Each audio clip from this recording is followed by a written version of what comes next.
How quickly is it that in 9 months, the time absolutely seems to fly? And how amazing is it of everything that can happen in just that short amount of time?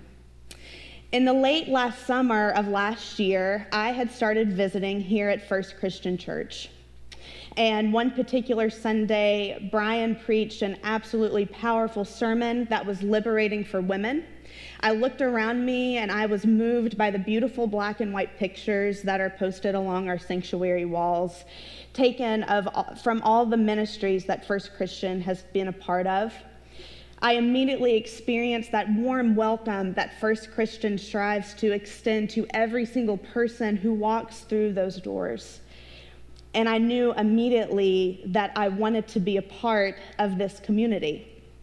So in September, I was graciously blessed with the opportunity to serve on staff as student minister for my internship placement for the school year. And now that the school year is over, I cannot help but reflect on how much I have learned and how grateful I am for each one of you for your support, not only on my academic journey, but also the growth in my spiritual life and the continued healing that I have gotten from this experience as well. At the beginning of this year, there was a fun challenge that was taking place on social media. Instead of New Year's resolutions, folks were being encouraged to think of one word that they wanted to be their theme focus for their lives for the year of 2020. For example, I heard some folks give out words like joy, contentment, gratitude, as they felt that these were some things that they were taking for granted in their lives. So the word that I had chose for this year was grace. And I have learned so much about grace from my time being at First Christian Church, especially what it means in regard to being a church that claims the open table, and one who takes the phrase all means all very seriously as we strive to openly embrace people who walk through those doors. And I must admit, it was quite humbling in so many ways for me to see where I may not have always been so great at extending grace, not only to others, but also myself. Then a pandemic hit, something that none of us expected. None of us were ready for how these past several weeks were going to affect our lives, some more extreme than others. And I certainly did not know that I would be walking into a pandemic to juggle student life and ministry. So I have found myself adding a new word to accompany expanding on more grace in my life this year. And that word has been courage. Perhaps you can agree with me when I say that this has been an incredibly difficult, heartbreaking, and scary time that we're in right now. And maybe you too have found yourself praying for more comfort and more courage more than ever. So today I want us to gather on the bank of the Tigris River with a gentleman who was also experiencing great fear, grief, frustration, and sadness. Daniel was known to be a very wise man who had been experiencing some very vivid visions that were emotionally provoking regarding the Jewish people. In Daniel chapter 10, we read of a vision that Daniel has experienced in a time where he is in mourning and uncertainty. He also receives a message of comfort and hope. Daniel 10:15 through 19 writes, "While he was speaking these words to me, I turned my face towards the ground and I was speechless. Then one in human form touched my lips, and I opened my mouth to speak, and I said to the one who stood before me, 'My Lord, because of the vision, such pains have come upon me that I can retain no strength. How can my Lord's servant talk with my Lord? For I am shaking. No strength remains in me, and no breath is left in me.' Again, one in human form touched me and strengthened me. He said, "Do not fear, greatly beloved. You are safe. Be strong and courageous." When he spoke to me, I was strengthened and said, "Let my Lord speak, for you have strengthened me." Now, there are many different opinions of why Daniel could be in mourning at this time. What we do know is that Daniel is Jewish, and he and his people are still experiencing persecution and some great injustice during this time. It is a time of great conflict between the Jewish people and other nations, and Daniel has already received some pretty intense visions in previous scripture that were not very hopeful in regards to the future for the Jewish people. And perhaps Daniel was a little bit frustrated because of some of the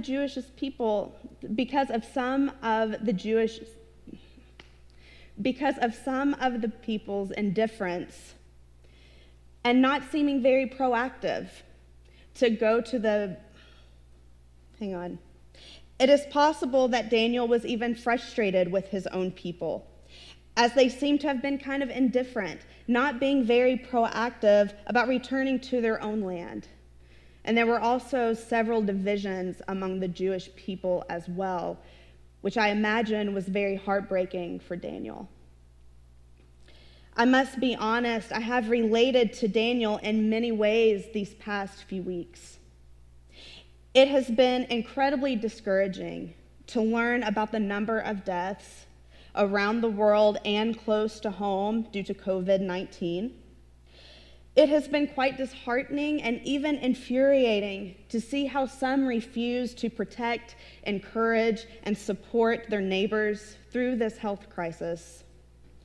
And though I am not facing persecution that Daniel and his people did, I still turn my head to the ground speechless, and I weep because once again, we recently have learned of 2 senseless deaths of 2 young people who were close to my age, who lost their life because of the color of their skin. On top of the overall feeling of the weightiness that has been among us, many are still working, many are not. Many are still required to go to school without their friends learning beside them.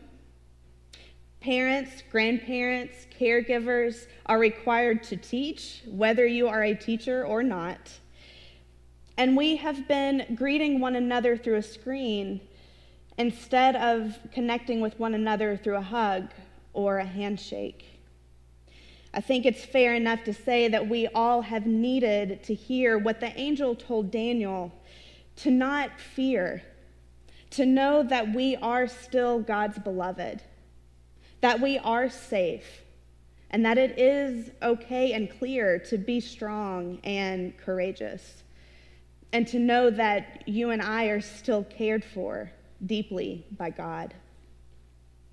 Right after the interaction occurs with Daniel and the angel, we read the next couple of chapters that there's a spiritual battle about to take place for what is just and what is right. And now, because of this interaction with the angel, Daniel feels more prepared. The scriptures suggest that it's a battle not fought with guns or swords, but fought with knowledge and truth, spoken to foreign powers. I love what commentator Daniel L. Smith Christopher says when describing what happens when we speak truth. He writes, "Speaking truth is action because truth empowers, inspires, and guides. If God is our emperor and Christ is our victorious general, then no earthly power will command our total loyalty again. Truth, if taught, will not be defeated." Even before preparing the sermon for today, I have done a great deal of reflecting of what it means to stand in my truth, to not be scared to speak up, to share how I feel, and to even be brave to ask for help and not apologize for any of it. This has been a personal lesson that I have been learning since I was a small child.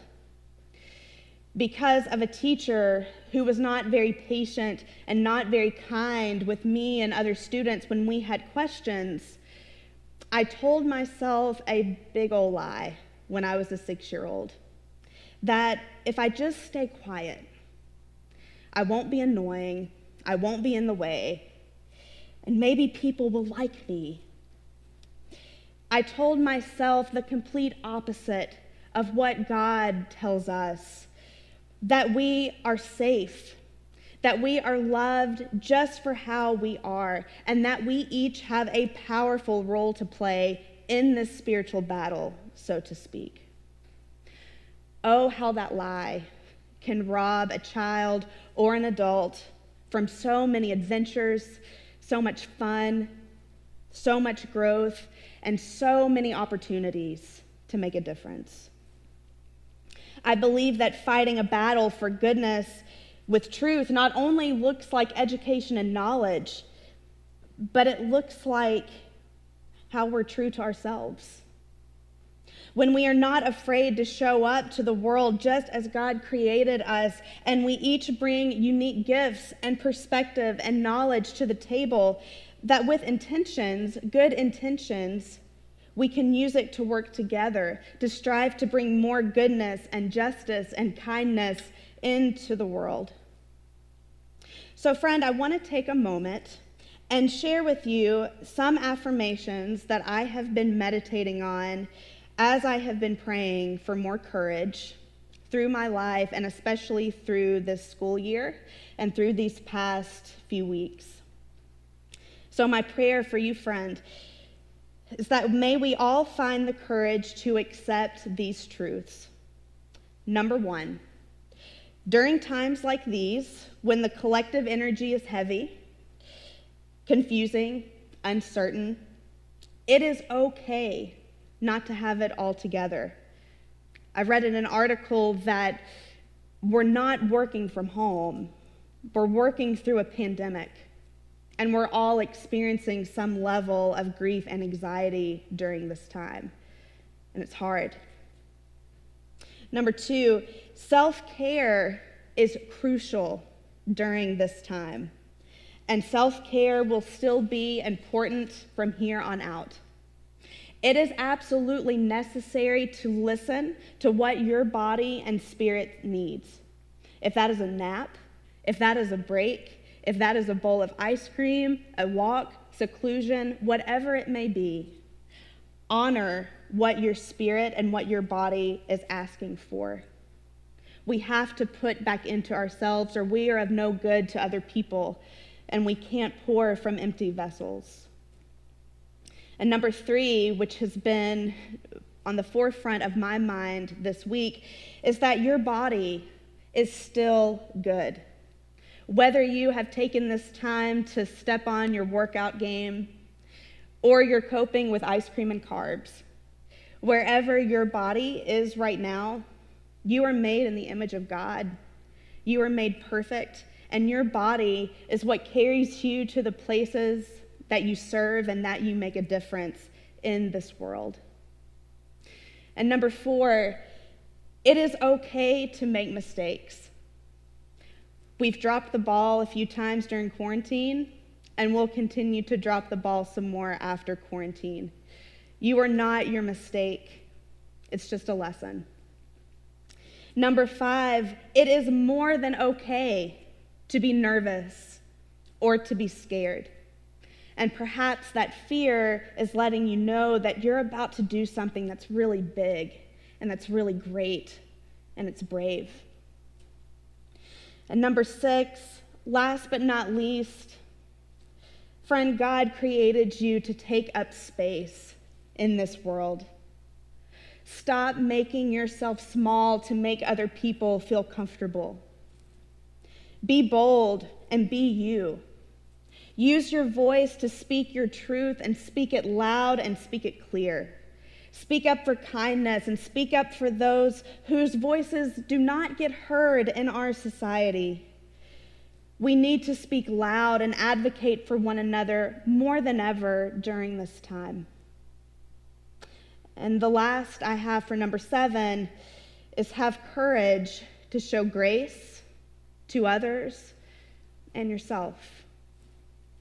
Friends, my prayer for all of us is that as we continue pushing through these hard times, through days ahead, may we still remain in knowing that we are still the children of God. God calls us beloved, who God cares for and continues to keep safe.